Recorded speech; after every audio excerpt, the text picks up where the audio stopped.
Hello, everyone, and welcome back to the third take. I am your co host, Taha, And I'm Lubaba. and today we're actually going to be talking about the United States' latest operations in Venezuela. Right. Let's get into it. Taha, can you take us away with some context about Venezuela's positionality in geopolitics?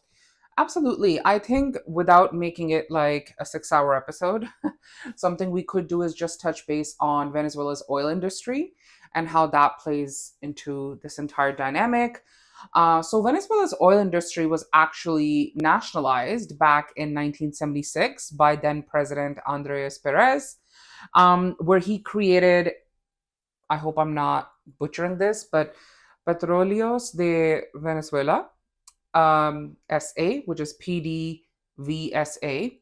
And this basically meant that the government took control of oil, of its production, of refining, and the sales, Right. which had previously been dominated by like foreign, mostly Western American or European companies. Mm-hmm. So for decades, this organization that he created, the PDVSA, was pretty respected globally. People liked how it was able to take Venezuelan oil and make it its like company's property. Oh, Right. sorry, the country's property. Right. Like public ownership. Public ownership, and like people could actually benefit from it. Yeah. It was also called like the Saudi Venezuela era because of Oh. how like ambitious Andres Perez's goals were with Mm. oil nationalization. Right. And that all happened, but over the years, unfortunately, there was corruption and some mismanagement, which led to very high costs for the government. And he eventually ended up losing the next election. So, in order to contextualize the political landscape of Venezuela, we need to go back to Hugo Chavez's presidency. Now, Hugo Chavez came into power in 1998 through the Bolivarian Revolution. This was a movement aimed at sort of populist socialist ideals, right? They were focused on wealth redistribution, very sexy things in theory. And he was a four-term president. Okay, so in the last election that he did win, that was in 2012. He won with about 55% of the vote. He died the year after, in 2013, at the young age of 58. Now, there's something to be said about tough socialists dying young. Um, but moving on. Now, Venezuela has the world's largest proven oil reserves that contain mostly heavy crude oil. And a lot of Venezuela's, everyday operations are funded by this wealth, right? They come from oil. Um, a lot of Hugo Chavez's administration, you could say, was still focused on very anti-poverty socialist ideals, right? He took a strong anti-American stance. He defended key aspects of what the people of Venezuela really needed. Yeah, and I think you raised some really important points there, Lubaba. And in addition to just being anti-American or anti-imperialist or anti-Western, Hugo Chavez also, just like Andres Perez back in the day, had a very strong focus on Latin American solidarity and Right. Latin American trade and economic solidarity and strength that he wanted to build, which included, having relations with Cuba and actually continuing to provide Cuba with discounted oil because Cuba has sanctions placed on them by the United States. It's as if you Now, find solidarity through struggle. yeah, Mhm. absolutely right. And it's talking about Hugo Chavez, and you touched on his death as well. I think something important for our audience and for everybody, including us, to realize is that what happened with Nicolas Maduro, which we will get to soon, where him and his wife were kidnapped, that's not the first time the United States has tried to do regime change or Yeah. enact regime change in Venezuela. So Mhm. in 2002, actually, during Hugo Chavez's rule, there was a coup which many believe was orchestrated by the US and oil companies, in addition to some local, obviously, people in Venezuela that were, openly dissidents, and also local people in Venezuela that were unhappy with Hugo Chavez. However, this coup only lasted 48 hours Oh, because there was such mass protests right. by loyalists who were loyal to Hugo Chavez that there was no way to continue the coup, and he was basically like reinstated back as the head of state. So I think it kind of speaks to how for the longest time, Venezuela's policy has been we want to nationalize our oil, we Yep. want state control of our natural resource, we want oil to actually benefit the people in the country. But in order to do that, we are willing to work with foreign companies, oil companies from the West, to ensure that we have the technological capability to be able to extract the oil, to be able to Mm-hmm. refine it and sell it, right? The problem that was happening that Hugo Chavez eventually Mm-hmm. got really sick of was that he believed that these foreign companies were actually trying to stir up political tensions within Venezuela and enact a coup like this. And that's where situation got really heated between him and the oil companies. And I know you're gonna maybe touch on that a little bit now. Western oil companies in Venezuela often felt that their contracts, the contracts that they had with the Venezuelan government, they often felt that these contracts were unfair. Whereas Venezuela felt that these companies were trying to coerce the Venezuelan government into giving up control of their oil industry.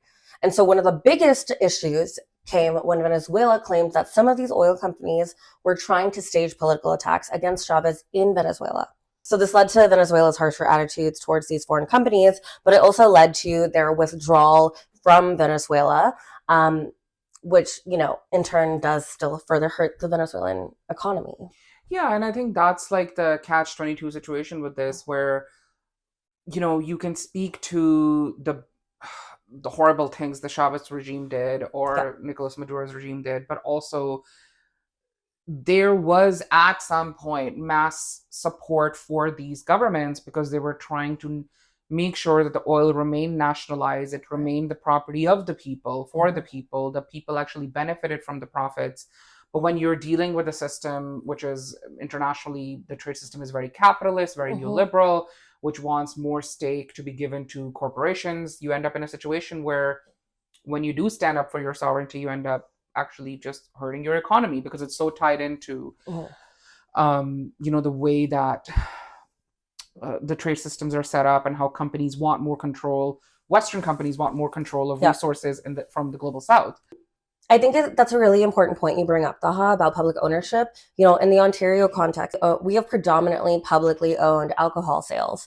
Now, alcohol sales aren't necessarily going to matter to everyone. Not everyone has a stake in Not that. everyone drinks. Exactly. But during the strike at the LCBO last year, a major part of their communication and their messaging around their campaign was the fact that these sales then go back into public services. And so these are major sources of revenue for our public healthcare and our public education in this province.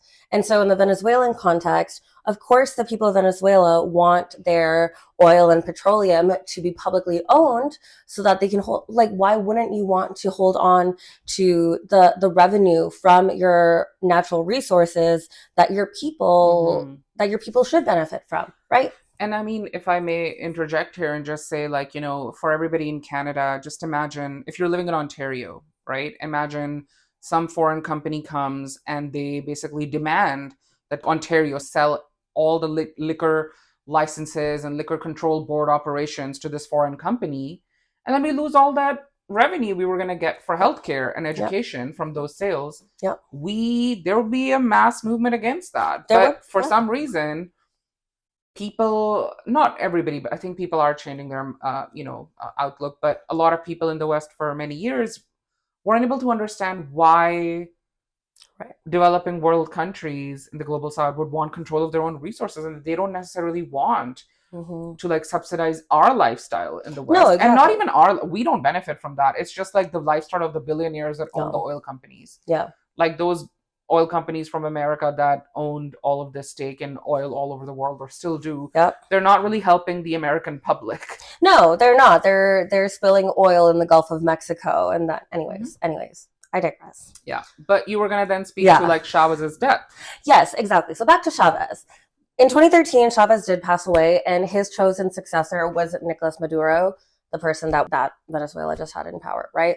He came into power, and he was facing a lot of rising inflation, political dissent, and further sanctions on Venezuela, which crippled the Venezuelan economy. And it also forced Venezuela to build closer diplomatic ties with Russia, China, and Cuba. So meaning that, like as you mentioned, Taha, Venezuela was then selling Cuba discounted oil. Exactly. And I think like China's imports and loans really helped Venezuela's economy survive. And while Russia became deeply entwined, especially through oil trade and political backing, so like in the United Nations, for instance, people would say that both Beijing and Moscow viewed ties with Caracas, the capital of Venezuela, as strategic.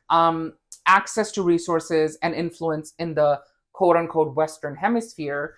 And I think this is where we can kind of understand the supposed reasoning that the United States has used to justify the kidnapping of Nicolas Maduro, the former president at this point of Venezuela, and his Yeah. wife from Caracas on January 2nd of this year. We started the year and he kidnapped a head of state. Yeah. And I think in most recent US politics over the last few decades, people like Marco Rubio, who is the current Secretary of State of America, the Foreign Minister of America, has vocally like always been anti-Cuba, Yep. anti-Venezuela, anti any left-wing government or movement in Latin America. Mhm. He has personal reasons for that he's unable to look past.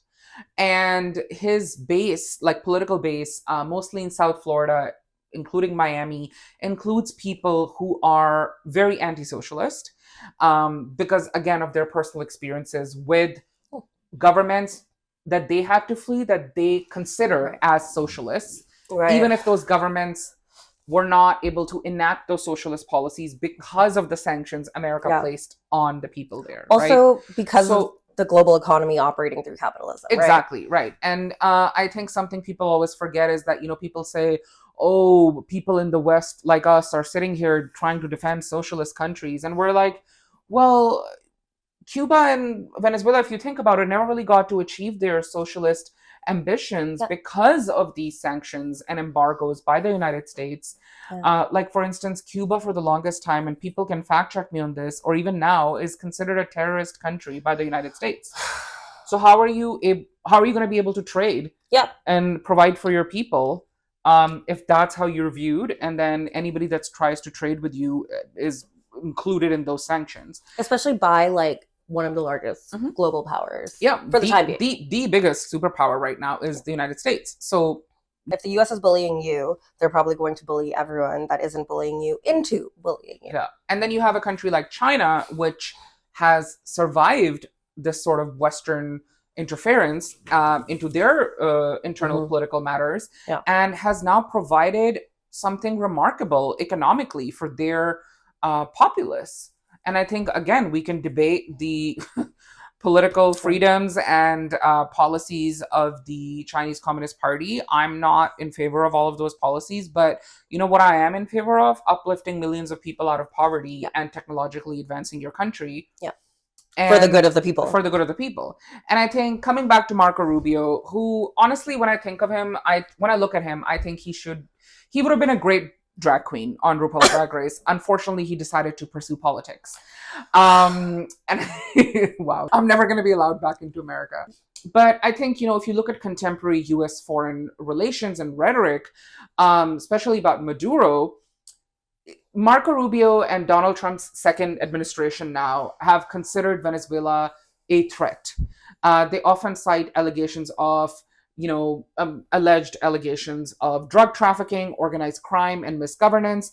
And what he's basically trying to say here is that Nicolas Maduro, the former president, was directly involved in supplying drugs to America like cocaine. Right. But if you look at the statistics, most of the cocaine coming into America is coming from other countries in Latin America and not from Venezuela. Oh. Most of the drugs coming into America are not coming from Venezuela. This is something that I think people really fail to sort of understand, that Marco Rubio and Trump administration's, like second administration's policies towards Venezuela have been profoundly led by an ideological stance and not really a logical stance. Mm-hmm. I mean, yeah, he wants to, like, Trump is a reckless president, right? That's why it kind of sucks even more that Joe Biden was as pathetic and cowardly as he was, because Trump before and after him came in like a reckless tornado. A wrecking ball, some would say. Yeah. I don't want to be demonetized. Not that we're getting so much money from this. $0. But he comes in like a reckless, like he comes in recklessly and does whatever he wants, right? And like we know that if you saw our episode on Trump's cabinet picks, you would know just how terrible of a Florida man Marco Rubio is. Because Rubio hasn't been shy about his long-standing hatred or Yeah. like Yeah. hatred against Cuba. He hasn't been shy about his hatred of Venezuela and socialist left-leaning political entities. And I think this is why it's important to mention like these Mm-hmm. dramatic sort of escalations and developments that have happened in like 2025 and 2026 with Venezuela and with America in Venezuela. Yeah. So for anybody who wasn't following it, a really short recap. Basically in 2025, Donald Trump and his administration and Marco Rubio and Pete Hegseth, who's the Secretary of Defense, no, now they call them Secretary of War, Pete Hegseth, and then Marco Rubio, Secretary of State, and then Stephen Miller, and then whatever, all of these Floridians. He's a Floridian, but anyway. Not all of them. Well, but Trump anyways. now is. He's Yeah. a New Yorker, now he's a Floridian, now he's Yeah. both. I don't know. Anyway, in 2025, the Trump administration decided that they are gonna start bombing boats in the Caribbean that they believe were coming from Venezuela with drugs on them. Now, here's the interesting thing about international law or even American law. If you do believe somebody's breaking the law, you can't just kill them. No, or like kidnap their head I of know. state. You can't do that. And a lot of people are really confused. They're like, wow, I can't believe you're supporting, or you're speaking out against Nicolas Maduro's kidnapping or the bombing of boats in the Caribbean near Venezuela where these drugs were coming into the US, and these drugs are, managed by these narco kings like allegedly Maduro, whatever. Bro, you still can't kill people because you think they broke the law. You have to apprehend them. There are mechanisms in international law that are available for you to bring these, like South Africa did with Israel, to bring these charges in front of the International Criminal Court, in front of the International Court of Justice, to have proper, like, sort of processes, due process, which Americans love to talk about. Exactly. Right? And I think now what happens is that once those boats were being bombed, Trump and Pete Hegseth and Marco Rubio were justifying that by saying, well, we're trying to protect America's national security by making sure these drugs don't come here. The interesting issue with that is that they never provided any evidence. Right. So journalists and everybody else was asking, hey, can we please see the evidence? Can we please see the evidence? United Nations was also like, hey, where's the evidence? You're just bombing boats. Some of these are just fishermen. There's videos of like Venezuelan women or women in the Caribbean also like saying, hey, that was like my husband or my son on these boats. Like, what is America doing? Eventually, the reason why America was doing this and moving its naval ships and vessels closer to Venezuela is trying to threaten Maduro at that point in 2025, saying, if you don't work with us, we are gonna bomb you, right? So the intel that everybody has been sharing is that, and by everybody I mean, independent journalists, and also political scientists, governments outside of the United States have been saying that Maduro had basically agreed, and he also made a public statement about this, by the way, where Maduro said by the end of 2025, I'm willing to work with the US. You want our resources? Let's come up with a deal. Let's work together. You can have the oil. I just don't want you to like bomb my people, and I don't want you to get rid of me. Now, the thing is when the person who you have portrayed as this like horrible dictator that is also a drug cartel leader that is bringing in allegedly drugs into America and is going to threaten American national security says, you know what, I'll just work. I agree to all your demands. America couldn't just be like, okay, sure. So what Donald Trump's administration did is that they went in and they kidnapped Nicolas Maduro and his wife, and they bombed Caracas and killed many Venezuelans during that process. Yep. And here we are, where now the person who, is in charge of Venezuela is actually not the opposition leader, Maria Machado, who was given the Nobel Peace Prize in 2025. What a joke Nobel Peace Prize has become, or has been for a while, ever since Henry Kissinger got it. Yeah. But I would say that people thought that Trump administration would now bring in Maria Machado because they were saying she was the rightful winner of the election, the previous election. Her political party would have won, they won, and like, she has all this mass support in Venezuela. Why are you not bringing her back? Because Trump decided to work with Maduro's vice president, Delcy Rodriguez. And I laugh because there's all these people in the Venezuelan diaspora who I empathize with and who have been wronged and were celebrating Maduro's kidnapping because they thought change was coming. Right. That change never came through Maria Machado. Actually, now Maduro's vice president, Delcy Rodriguez, is the acting president, the interim president, and is working with Trump and has basically agreed to all the terms Right. that Maduro was going to agree to. Yeah. But Trump needed to get Maduro out to be like, oh, we did something.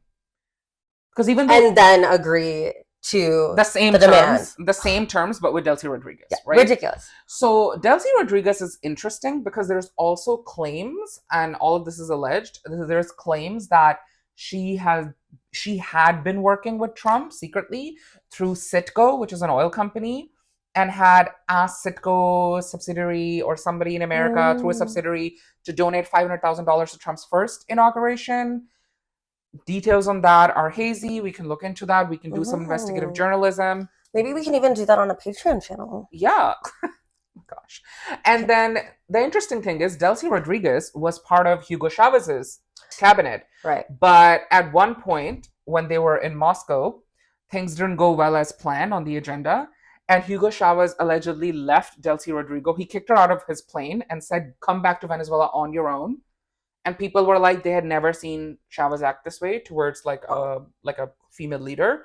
Yeah. And she was basically, she lost all of her like political positions. I Then see. Chavez dies. This is like 2006, I think. Then Hugo Chavez dies in 2013. Nicolas Maduro comes to power and gives Delcy Rodriguez a lifeline to come back into politics. So now some people are like, okay, what happened during that time? So we're not like, claiming anything, but this is just like alleged. Actually, Dropsite News has done great reporting on this, Breaking Points as well on YouTube. So a lot of the journalists there have spoken on this. So if you're interested, definitely go check out their reporting. But I think like this ambitious intervention that America has done has stirred like global legal controversy and heightened tensions because now apparently we're just kidnapping heads of states. Thank you for that explanation, Taha. There's a lot of critics who rightfully view this as a stark violation of sovereignty. Supporters argue it aims to end dictatorship and restore democratic order.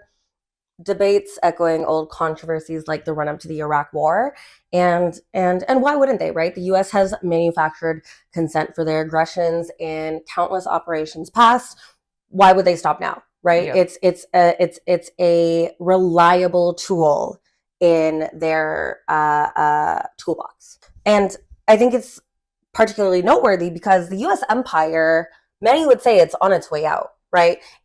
Perhaps they have nothing to lose at this point, right? Empires, when they feel themselves crumbling, they escalate, right? And so now if Trump feels like he has nothing to lose, if he's already losing this empire, then might as well ramp things up, right?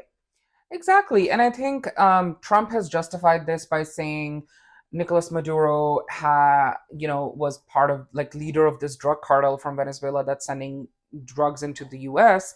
And also because Nicolas Maduro and his wife are now in New York and they're going to face trial there apparently. And another thing that the United States and Trump administration has claimed is that Nicolas Maduro threatened the safety of the United States because he has machine guns. So from the manufacturing consent of the Iraq War, where there were weapons of mass destruction, the manufacturing of consent has gotten so lazy that now it's just machine guns. And I'm sorry, doesn't almost every country's president has access to some machine guns because they literally are in charge of a military as a leader of the state? Yeah, guns of all things to go after. Like and Americans going after guns. Let's talk about it. And I think and honestly, like, I know we have viewers in America. Like, when we say Americans, we're not talking about people that Yeah. are against such violations of international law. We're talking about mostly the Trump administration and their supporters. And I think what's important to realize is that this is really problematic, because another thing Trump has said is that nobody will have power or hegemony in the Western hemisphere but us, because that's our hemisphere. What this does is also then you're giving a green light to other superpowers in the Yeah. world. Guess what? They I was also gonna have say. their own hemispheres. Yep. So they might decide that certain island nations near their borders are amongst their hemisphere, and America shouldn't have military bases there. And if they go after those areas and try to install governments that are favorable to them, Yeah. I don't want to hear anything from anybody. No. Because that's what the United States is doing. It has said that it has a hemisphere, it wants to control it. Other superpowers are going to do the same thing then. But I think China, for instance, is very smart, because it would just go to countries and be like, let me build you a highway or a seaport. And obviously, a lot of those loans and projects are predatory, but at the same time, they're not like America. Let me come in and bomb your capital city, Yeah. and kidnap your leader and his wife, no matter how corrupt they were or how awful they were.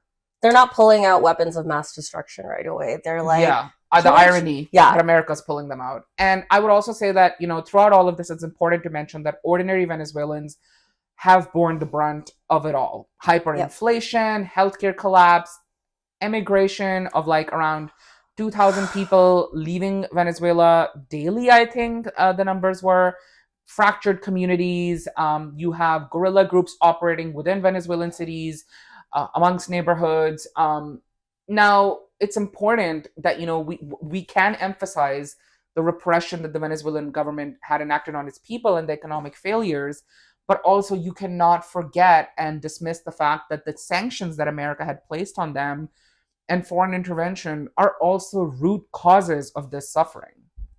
I mean, yeah, and if people like, a sign of good leadership in a country is when people have a good quality of life, when there's economic prosperity, when people are able to access public resources, when people are able to go about their day-to-day lives and fulfill their needs and necessities in a convenient manner, right? When 2,000 people are leaving a country every single day, this is another major indicator of what is happening in the country, right? It's, we see a country's population decrease during a period of major civil unrest. And that can be of any kind, right? Of course, here it points to military aggression, and it also points to issues in its healthcare system and its economic ability and its economic stability overall, and of course, the quality of people's lives. Something we should remember as Canadians is that the same indicators speak to our quality of life as well. If global warfare takes such priority over human life, we see these indicators skyrocketing in frequency, right? In the past year, Canada invested 5% of its GDP into NATO. And in the same year, we've seen our population decline for the first time since the 1930s, since the Great Depression. And also important to keep in mind that we're investing 5% of our GDP now in a military alliance, which Trump wants to just cost aside by maybe taking over Greenland. What are we even doing? Mm-hmm. We're being enlisted into Trump's war that he's throwing a tantrum, that he's escalating in order to throw a tantrum about how to hold on to his power. Whatever it is, whatever he wants from his term as president. The point that I really want to drive home here is that there's this global trend of leaders in all countries of all kinds, right? Socialist, democratic, authoritative, ramping up military spending and state defense at the cost of human lives in the country, right? They are taking money away from healthcare. They are taking money away from childcare. They are taking money away from education. They are taking money away from employment subsidies and basic income and funneling it into military spending. it is our quality of life is actively being depleted through dollars that are being funneled into arms. In a world that prioritizes capitalism and global empires, this, and by this I mean, population rates, right, increase and decreases. Um, this is a major indicator that we as everyday people need to keep our eyes on, right? As our world leaders intend to shift power, we need to be able to fight for the supports that everyday people like us need on the ground. Absolutely. And I mean, like, no matter where you live in the world and are listening to this, I think we can all agree that we should not be interfering in other countries' affairs in this manner. And I think the United States has learned none of the lessons from the Iraq War, because not only did we see United States fail in Iraq and leave a huge power vacuum which led to the rise of groups like ISIS, we've also seen America fail in its so-called nation building project in Afghanistan, leaving that a disaster. And if you look at how American intervention has just never succeeded, and now apparently we're nation building in Venezuela and bringing democracy not by just bombing people, but by also kidnapping their leaders. And all of America's allies, like the United Kingdom, for instance, have embarrassingly nothing to say. And on that note, from Toronto, Ontario, in Canada, I'm Taha, And I'm Lubaba. and you have been listening to The Third Take. Like and subscribe to the Third Take podcast. Follow us on social media at the Third Take Pod, and find us anywhere you listen to your podcasts. And if you like what you heard and you care about independent media and journalism, share this with your friends, and we'll see you next time. Thank you.